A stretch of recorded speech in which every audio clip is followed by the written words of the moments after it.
뉴욕 증시가 장 막판에 급락 마감을 했습니다. 계속해서 상승하고 있다가 장 막판에 파월의 발언에 따른 그런 영향으로 풀이가 되고 있는데요.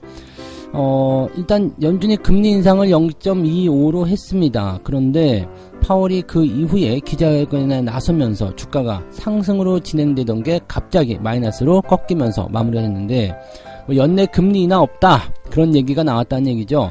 그러니까 그런 걸 바라지 마라 이런 식으로 얘기를 했다는데, 자, 파월 도대체 어떤 이야기를 했기 때문에 이렇게 증시가 요동을 튄 건지 한번 알아보도록 하겠고요. 자, SM의 공개 매수가 이제 26일 일요일날 마감이 됩니다. 네, 일요일날 마감이 되지만 실제적으로 여러분들이 이제 오늘부터는 주식을 사도 공개 매수에 응할 수가 없습니다. 어제까지만 가능한 거였고요. 그래서 이 SM이 이제 공개 매수에 마감이 될 때 이제 신청을 어쨌든 무조건 해야 될 거 아닙니까? 그러니까 지금은 신청을 해야 되는 게 맞는 것인지 아닌지 그 부분들을 좀 알아보도록 하겠고요.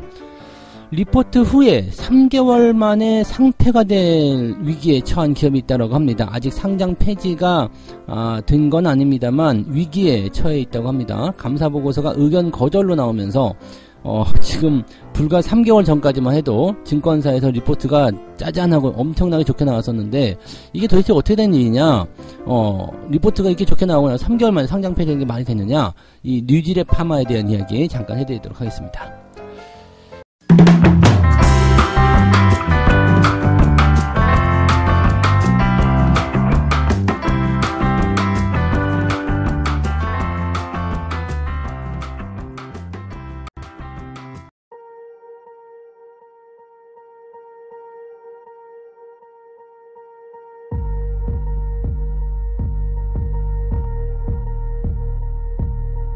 네, 반갑습니다. 자, 오늘은 3월 23일 목요일입니다. 네, 기대감을 좀 가지고 넘어왔는데, 이게 불과 몇 분 전, 한두 시간 전까지만 하더라도 증시가 올라가 있었어요. 그래서 야, 역시 파월이 제대로 이제 하는가 보구나. 네.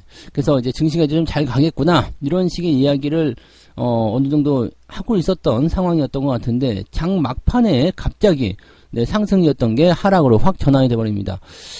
다우지수가 마이너스 1.63% 하락 마감이 되어 있고요. 그 다음에 나스닥이 마이너스 1.6% 하락 마감이 되어 있는데, 차트상에서 보여지기에는 지금 장 후반부까지 해서 주가가 쭉 올라가 있는 걸로 보여요. 그러다가 이게 확 하고 그냥 마지막에 떨어져 버린 거거든요. 그러니까 변동폭이 상당히 컸다는 얘기죠. 순식간에 한 2% 정도 내렸다고 봐야 되겠죠. 그래서 이런 모습을 2% 넘게 내렸겠네요. 2%가 아니라 한 3%? 네. 순간 3% 정도 까였다고 봐야 되는데, 와, 이런 정도의 그 변동폭이면은 굉장히 좀 불안정한 그런 상황이었다 볼 수가 있겠죠. 자, 파월이 도대체 무슨 어떤 말을 했길래 이렇게까지 떨어졌을까 한번 보도록 합니다.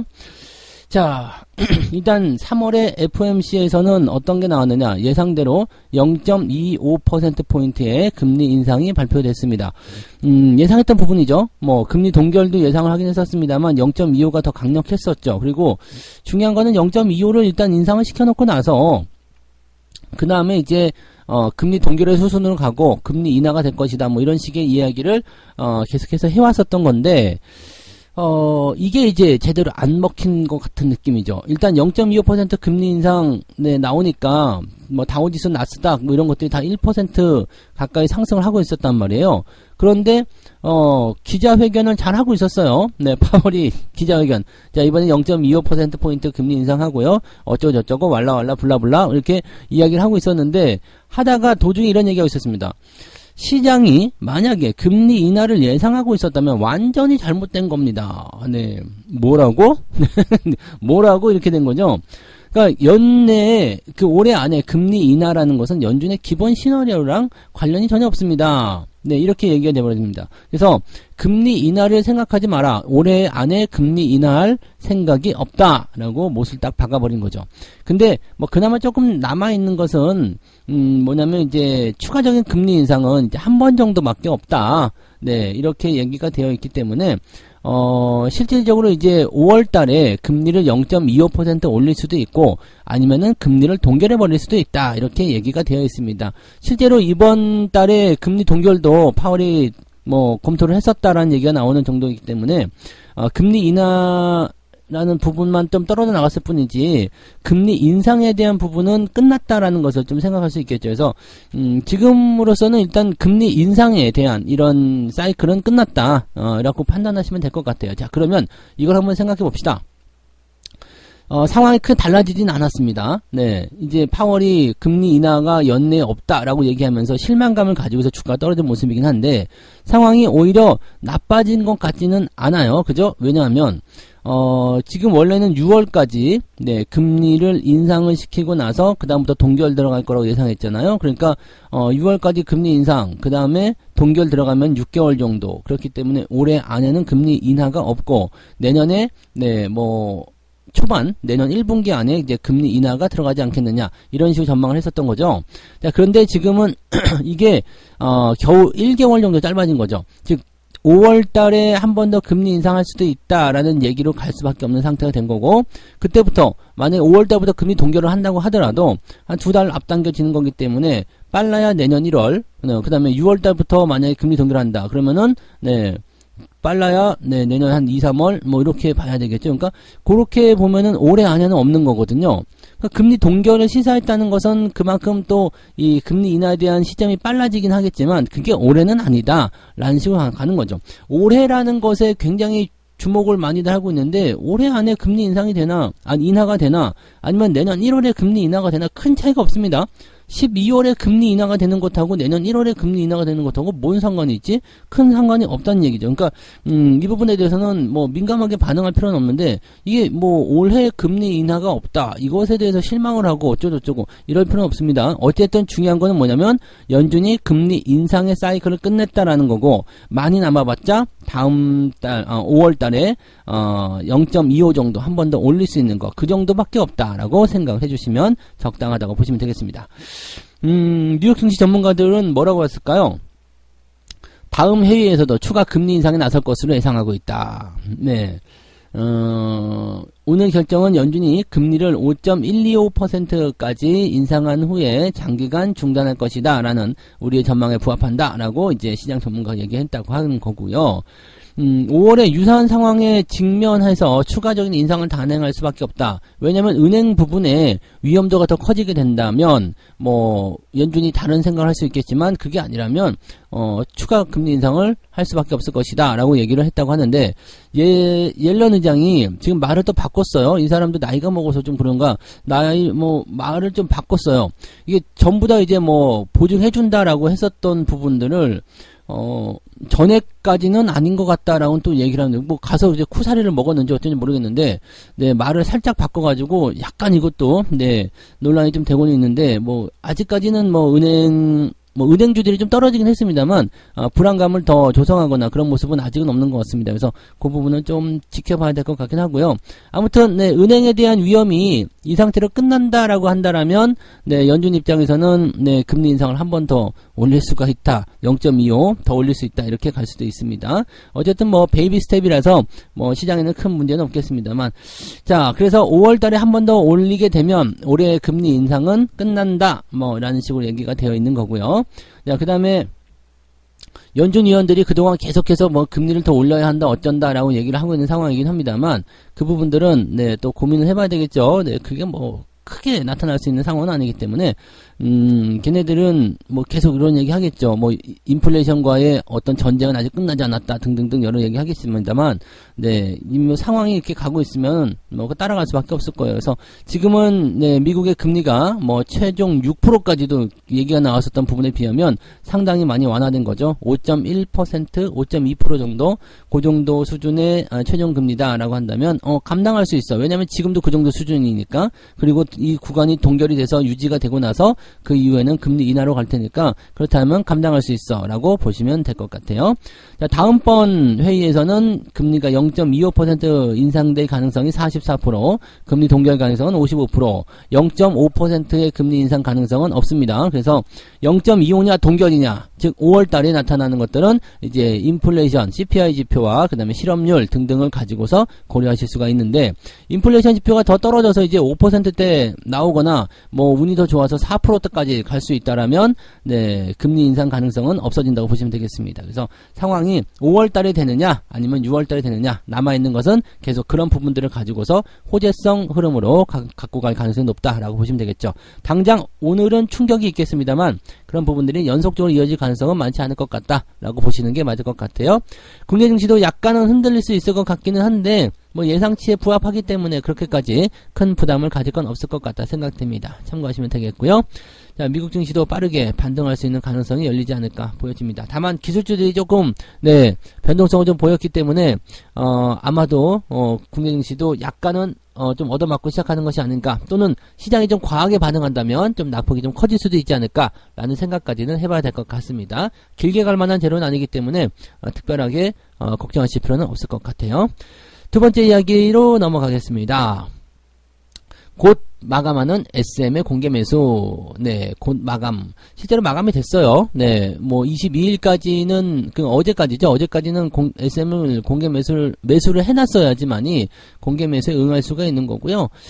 실제적으로는 뭐 지금은 뭐 없다고 봐야 되겠죠. 네, 지금은 뭐 26일까지로 되어 있지만 실제적으로 뭐 24일까지 입고가 돼야 되기 때문에 실제로는 없다고 보시면 되겠고, 뭐 어쨌든 간에 뭐 보유하고 있는 주주들 입장에서는 공개 매수에 이제 어떻게 응했을 것이다 라고 생각할 수 있는 부분이니까 그렇게 보면 되는데, 중요한 거는 이제 가지고 있는 기관들이죠. 네, 기관들이고 지금 일단 이 공개 매수에 대한 포인트가 다 끝났기 때문에 주가가 좀 떨어질 수도 있다라는 식으로 갈 수 있지 않겠습니까? 지금이야 그래도 공개 매수를 하기 위해서 매수를 하는 사람들도 있었을 테고 또 안 팔고 있었을 거다라고 볼 수 있겠는데, 이제는 네, 뭐 그거 하고 나면 이제 주식을 팔아먹겠다, 아니면 이제 다 필요 없어, 이렇게 얘기가 나올 수 있기 때문에 그렇게 상황이 좀 될 수도 있겠죠. 자, 지금 SM의 주식 선물이 전날 85,600원, 85,600원에 거래를 마쳤다고 되어 있습니다. 보통 선물과 현물의 이 차이가 좀 벌어져 있는데, 이 괴리가 좀 크게 발생을 하게 되면 이 선물 가격 상태로 주가가 내릴 수도 있다. 물론 이제 선물 가격이 현물을 따라가는 경우도 있습니다만, 대체적으로 선물이잖아요. 선물은 이제 앞선자니까 미래의 가치라고 이제 판단하는 경우가 많이 있거든요. 그래서 이 선물과 현물 가격의 차이를 통해서 본다면 현물이 선물을 따라가게 될 가능성이 높죠. 그렇게 되면 선물 가격 수준으로 주가가 떨어진다. 그러면 85,600원 가능성이 있죠. 그래서 주가가 크게 떨어질 가능성이 있기 때문에, 그렇게 되면은 지금 현재 시점에서 공개 매수 들어가는 거 의미가 없다고 했잖아요. 그러니까 장중에 그냥 팔아먹는 게 훨씬 더 의미가 있다라고 생각할 수가 있겠죠. 뭐 세금도 내야 되고 직접 지점도 가야 되고 복잡스럽습니다. 그러니까 그냥 팔아먹는 게 훨씬 더 유리할 수도 있다. 그렇게 보시면 된다는 얘기죠. 지금 더 중요한 건 말이죠. 이 공개 매수에 응할 때 뭐 이미 뭐 다 끝났다고 봐야 되는 얘기지만, 네, 지금 기관들 입장에서는 어떻게 나올 것이냐가 중요한 부분이겠죠. 현재 시점에서 하이브가 15.78% 가지고 있고요. KB 자산운용이 5.12%, 국민연금이 4%대, 컴투스가 4%대, 이 정도 되어 있고요. 카카오가 공개 매수하는 물량이 35%, 833만 주로 한정이 되어 있기 때문에 이 정도 상황이면은 네, 사람들 입장에서도 이제 뭐 공개 매수에 응한다고 해서 뭐 돈을 다 받을 수 있는 상황이 전부 다 받을 수 있는 상황이 아니겠죠.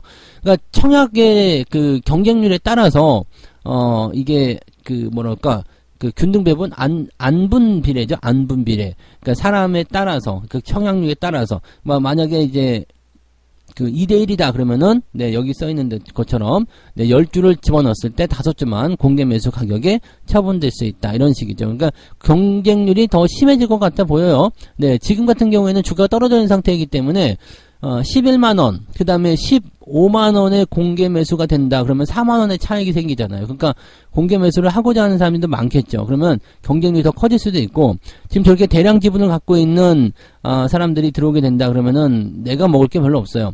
자, 하이브가 지금 15.7% 정도 갖고 있어요. 이것을 하이브 입장에서는 도리에 맞게 처분하겠다 이렇게만 얘기했는데, 그걸 전부 다 던지겠다는 건지 많은 건지 알 수가 없죠. 근데 하이브 입장에서는 저것을 이제 수익을 받기 때문에 굳이 도리에 맞게건 아니건 간에 처리분을 하게 될 필요성은 있겠죠. 예, 그래서 15% 만약에 갖고 간다. 그다음에 KB자산운용이 5%, 국민연금이 4%, 둘이 합쳐서 지금 이렇게 되면은 25%에다가 컴투스까지 하면은 거의 28%쯤 되죠.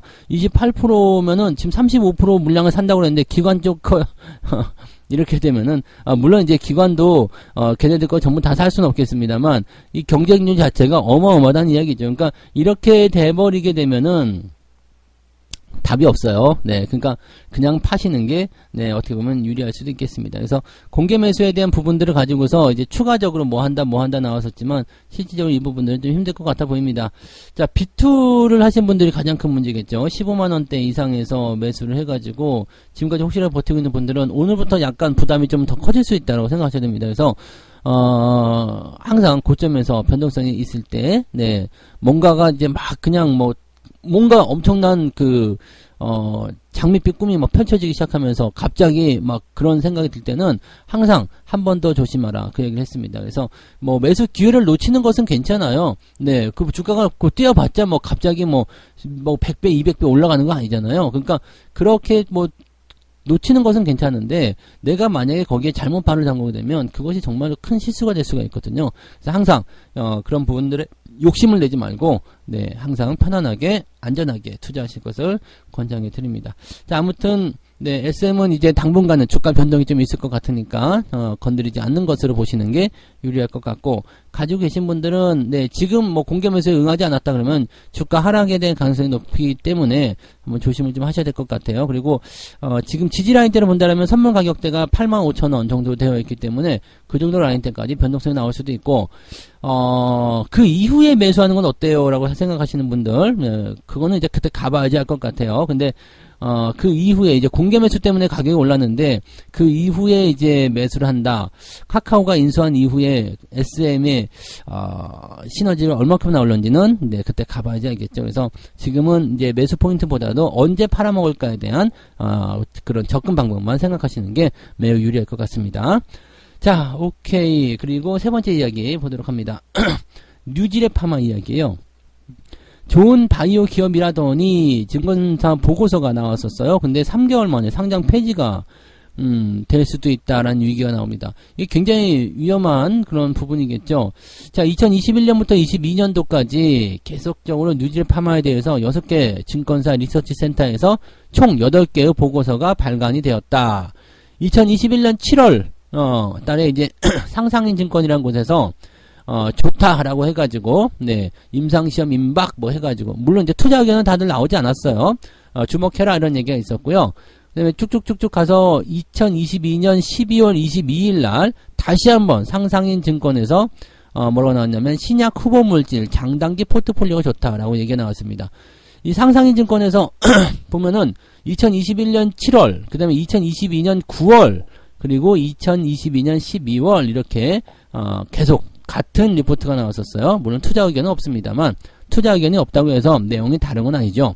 그 다음에 신영증권, 흥국증권, 한양증권, 키움증권, 삼성증권까지도 나왔었네요. 삼성증권에서도 22년 11월 22일 날 안전과 도전 모두를 선택한 포트폴리오 이렇게 해가지고 요 뉴질의 파마를 네, 사실 이 정도라고 한다면 추천 아닙니까? 그죠? 네, 추천이나 마찬가지고, 리포트는 참 좋다라고 얘기가 나와 있는 거지만, 네, 그냥 투자 의견은 없어요. 투자 의견은 목표 주가나 이제 사라, 팔라 이런 얘기는 안 했습니다만, 곧 주가가 오를 것이다라는 것을 암시하는 그런 내용이었죠. 그래서, 상상인 증권에서는 특히 올해 의미 있는 주가 변동이 발생할 전망이다.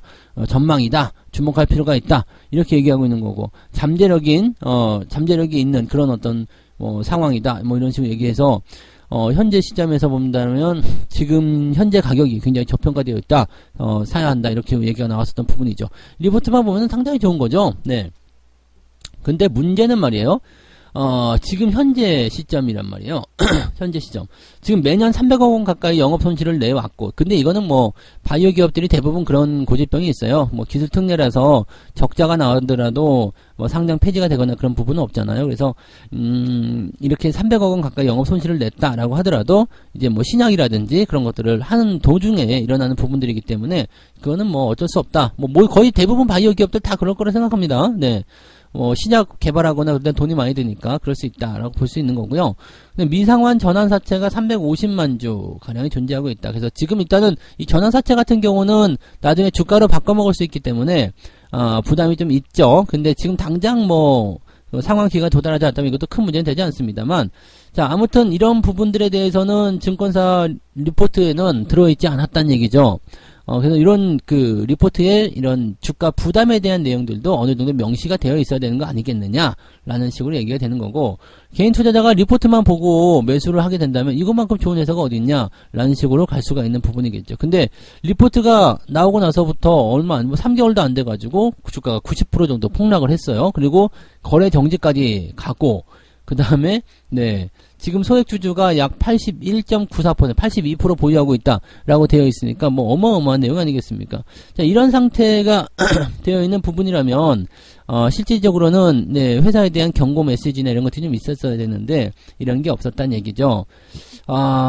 그리고 지금 이렇게 리포트를 발생한, 만약에 이게 상장 폐지까지 만약에 가게 된다라면, 아무래도 이제 이 리포트를 발생한 그런, 근데 별 문제 있겠습니까? 애널리스트들이 금융당국에 조사를 받아야 된다라고 하더라도 금품을 제공받았는지 아닌지 그런 것들을 밝히기 어려울 상황이고, 지금 결과치만 보고 나서 리포트 쓰는 것은 별 문제가 없을 테니까, 근데 회사 자체적으로는 징계를 받거나 그런 게 있을 수 있겠습니다만, 그게 어쩌라고죠. 피해는 누구만 보는, 개인들만 보는 거예요. 그러니까 항상 기업을 볼 때 리포트를 100% 다 믿으면 안 돼요. 100% 믿는 분들도 없으시겠습니다만, 대부분 보면은 그냥 거기서 보여지고 있는 거, 앞으로 뭐가 될 것이다라는 부분보다도 그런 게 있구나 정도로만 생각하시는 거고요.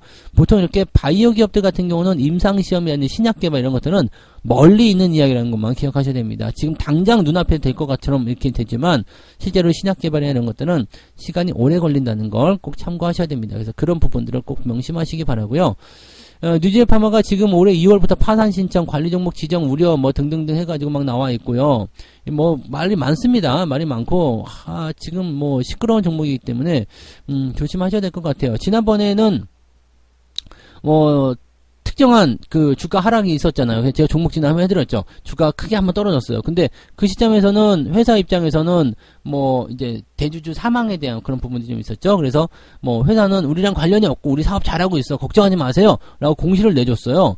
그래서 그렇다면은 회사가 아무 문제 없다고 했으면, 회사와 말이 맞다면 주식을 지금 팔지 않고 이 주가 급락이 진정되는 걸 기다리는 것이 맞다 라고 말씀을 제가 해드렸는데, 그 이후에 보면 뭐가 됐어요? 아무 문제 없는 게 아니었죠. 그래서 주가가 또 떨어져. 그렇게 되면 팔아버리는 게 맞아요. 근데 이게 회사가 이제 주주들 상대로 이렇게 그렇게 이런 이야기를 한다라고 하면은 좀 이런 것들도 사실은 또 문제가 되는 거 아닙니까? 불성실 공시 한번 지정되고 이렇게 하고 끝내는 게 아니라 이러면 안 되는 거죠. 그래서 하여튼 바이오 기업들은요, 저는 투자를 거의 잘 안 합니다만, 투자를 하더라도 흑자가 좀 발생되고 있는 기업들이거나, 좀 이렇게 상황이 그렇게 복잡하지 않은 그런 기업들 위주로 대응들을 좀 하는 것이 유리할 것 같아요. 그리고 좀 적자가 있더라도요, 이 대기업이 지분을 많이 갖고 있다든지 이런 것들 있잖아요. 이런 것들은 매매를 하시더라도 크게 리스크가 크지는 않습니다. 그래서 그런 부분으로 보시면 되는데, 단독으로 뚝 떨어져서 이렇게 좀 리스크를 안고 있는 기업들 같은 경우는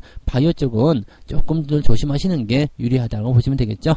자, 어쨌든 이렇게 해서 오늘 세 가지 이야기 전달을 해드렸습니다.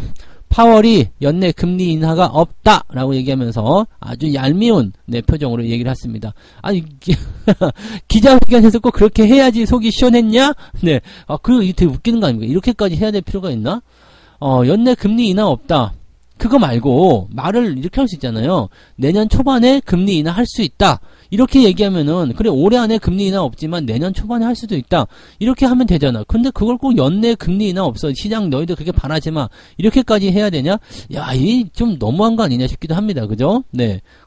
똑같은 얘기지만 그 말을 좀 다르게 할 수도 있는 거잖아요. 검토할 수도 있다라는. 그럼 주가 많이 올라갈 텐데, 전화 한번 넣어줘야지 진짜 안 되게 큰일 났어요. 그죠? 자, 어쨌든 상황은 바뀐 건 없어요. 오히려 더 좋아진 겁니다. 근데 이 시장이 기대하고 있던 실망감이 조금 만들어졌기 때문에 약간 약간 부담감은 좀 있었다 보시면 되겠죠. 국내 증시도 좀 출렁일 수 있겠습니다만 근본적으로 문제는 없을 것 같고요.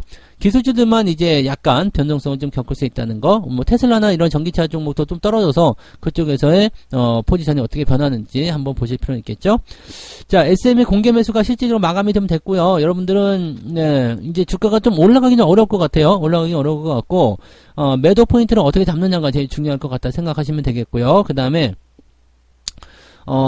매수에 대한 의견들을 생각하고 계시는 분들은 저기 밑에 지금 선물 가격이 85,000원대이기 때문에 그 가격대까지 일단 고려해 봐야 되고요. 그 가격대까지 간다고 하더라도 카카오의 시너지를 얼만큼 낼 수 있는가, 그것이 과연 실효성이 있는가 정도도 우리가 확인을 해 보긴 해야 됩니다. 그래서 그런 부분들 다 확인되기 전까지는 아직까지는 매수 의견이 네, 그렇게까지 없을 것 같다 생각되니까 이 부분 참고하시면 좋을 것 같아요.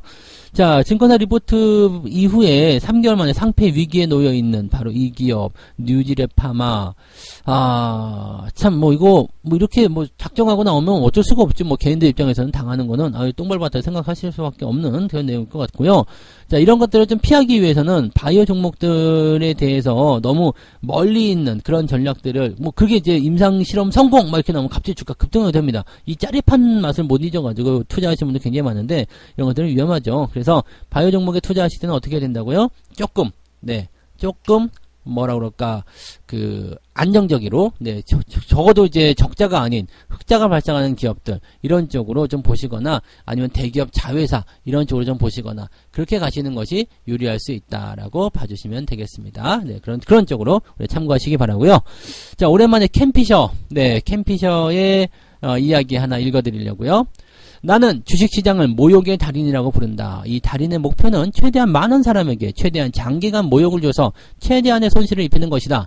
모욕의 달인이 즐겨 쓰는 속임수는 강세장 정점을 이어감으로써 사람들이 안전하다고 착각하도록 유도하는 것이다. 갑자기 요란하게 시장이 폭락하면 사람들이 약세장을 너무 쉽게 파악하고 달아나므로 모욕할 기회가 사라지기 때문이다.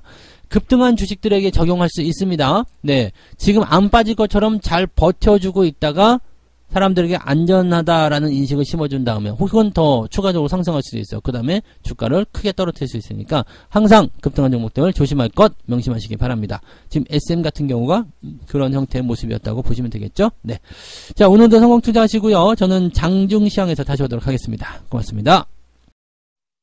본 방송에서 제공되는 모든 정보는 투자 판단의 참고 자료이며 투자의 최종 책임은 본 방송을 이용하는 본인에게 있습니다.